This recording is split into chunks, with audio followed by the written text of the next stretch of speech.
Crayfish Fun. Third harvest for this month.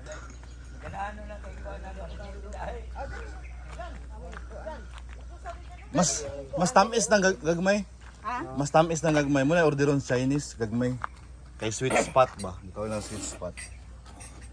Uy, na-apil ti mo yun. Kanang uri, nangamatay na na. Wala na eh. Okay.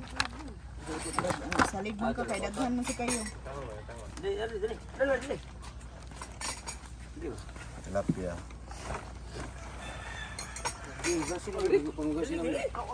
Grabe na sa kahugasan.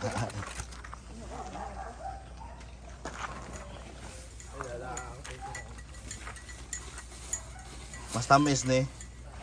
Pero ang angay ni bukondaan. Moy, asanan mo gidap rin? Yung to sa yung water tank pero upat lang nabilin Jigon dugay mo kay musulti Na na. kuan to, nahutdan oxygen. Kay daghan kay sila ba. Kay bandit ka buka kung ipalit nga yan ni tilapia. Huot kayo. Dili ang ingon nila Nakabok na buhi. kana na lang. Anga okay lang hito unang huot. Kato nga puno ito gapon gibutang nga nagtangadaan ba? Oh, ano ba? Niluto isugba undi wa ko. Kani pwede man mo tangad eh. Sword kaon na. Pwede man ta mapati hito sa dili naman ta mapalitan hito. Problema kabaw ka maluto. Kay kana okay na no eh. Crayfish. Ang nga laphawan na siya, laphawan. Pagkapatay, bukon daan. Wala Para akong gunting. guntingon ba? Para ang iyang sauce musud sa iyang ulo. Kaya ang aligi niya kanang kalimango ba? Mas lami siya kaunon. Mura na mga lobster lang. Kaya ang ilang gibuhat mo kutong niagi, nanghimo sila sauce. Nya pag abre nimo, ilan lang itusno sa sauce, di ko ganahan na.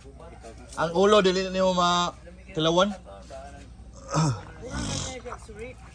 Oh. More chorizo.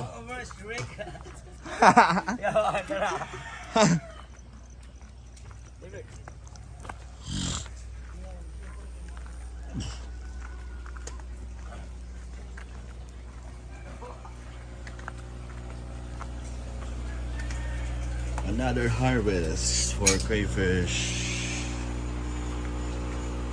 This is crayfish. Right?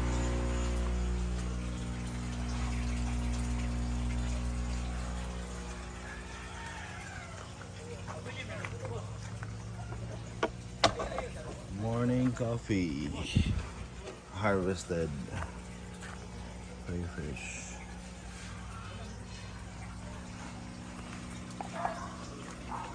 Then we will cook the catch for the day. All right. See ya.